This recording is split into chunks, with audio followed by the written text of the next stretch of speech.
Comenzamos nuestra arista económica que nos sitúa en Venezuela, país en el que el desempleo disminuyó al 7,1% en el mes de abril, según el informe del Instituto Nacional de Estadísticas, INE. La desocupación sigue su tendencia descendente desde el año 1999, al pasar de 14,6% a 7,1% en abril de 2014. Más de 155,000 venezolanas y venezolanos fueron incorporados a la economía formal y la cantidad de personas ocupadas se incrementó en 444,000. La evolución del empleo sigue marchando hacia la consolidación de actividades económicas que generan más empleos con mayor estabilidad para los trabajadores. Resalta que días atrás el presidente Nicolás Maduro se reunió con los trabajadores del sector público para la discusión de un nuevo contrato colectivo. Los empleados consideraron que es necesaria una gestión más eficiente que elimine la burocracia que merma la productividad, al tiempo que es imperativo desarrollar un sentido de pertenencia de los trabajadores con la administración pública para hacerla cada vez más eficaz.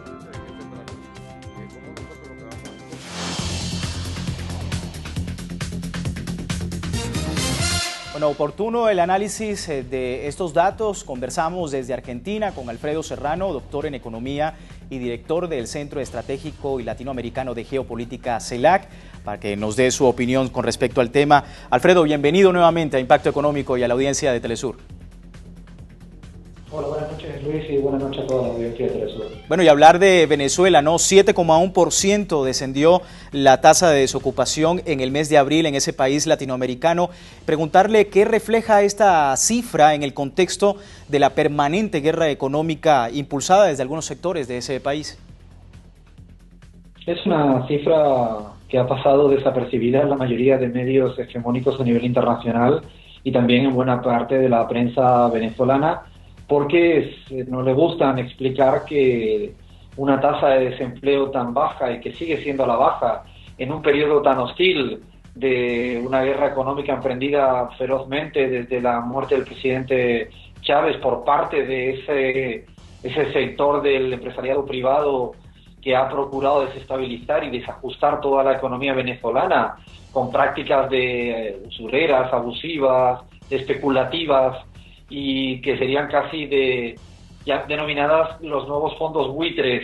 La economía venezolana llama la atención que la tasa de desempleo siga a la baja, y esto tiene una explicación bien sencilla, y es que la economía real venezolana sigue siendo suficientemente sólida para seguir creando empleo y por lo tanto reduciendo la tasa de desocupación a valores verdaderamente reducidísimos en comparación con muchos de los países de la región, y fundamentalmente si uno observa lo que está pasando en buena parte de los países centrales con tasas de desempleo por encima del 20%. Y otra cuestión adicional es que esta tasa de desempleo tan baja va acompañada además de condiciones laborales favorables, en mejoras de ingreso real sin pérdida de poder adquisitivo de una buena parte de la población venezolana. Hablando precisamente de esos beneficios, Alfredo, este es un dato que de por sí influye en otros aspectos, el hecho de que más venezolanos puedan cotizar a la seguridad social, tener el derecho a pensiones en la vejez y la inclusión de los trabajadores por cuenta propia a esa previsión gracias pues a la modificación de la ley del Instituto Venezolano de los Seguros Sociales. ¿Qué posición, Alfredo, tiene Venezuela, ya hablando desde la región, sobre la protección social de sus trabajadores?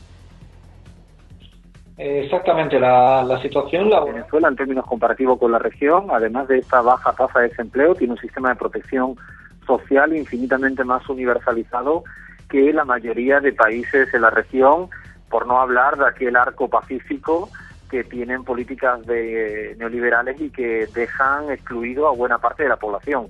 En Venezuela se observa que además este efecto positivo en términos de democratización económica, porque hay poca población excluida del mercado laboral, tiene un efecto multiplicador en la economía real, y esto hace tener previsiones positivas hacia futuro, más allá, insisto, de la fuerte presión de la guerra económica en la actualidad. Los agoreros del colapso financiero económico en Venezuela no podrían explicar de ninguna manera una tasa de desempleo tan baja con un sistema de protección tan elevado, y que, si uno observa las cifras de cómo aumentan los pensionados y toda la cobertura social en la actualidad en buena parte del pueblo venezolano, llama poderosamente la atención en comparación con todos los países de Europa que siguen en una senda de década perdida de fuerte deuda social.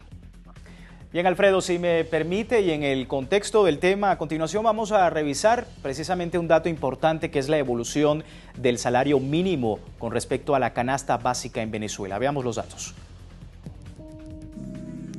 En el año 1996, el ingreso mínimo de un venezolano era de 15 bolívares, mientras que necesitaba 75 bolívares para adquirir la canasta básica. Para el año 1998, el salario mínimo legal era de 100 bolívares y la canasta básica superaba el ingreso de la familia, alcanzando los 123 bolívares. Para el año 1999, y con la llegada de la Revolución Bolivariana, esta situación comenzó a revertirse y el salario mínimo se elevó hasta 196 bolívares, mientras que la canasta básica se mantuvo en 126. Para finales de 2012, que marcó el inicio de la guerra económica, el salario mínimo fue de 3.000 bolívares, mientras que la canasta se ubicaba por debajo de los 2.085 bolívares.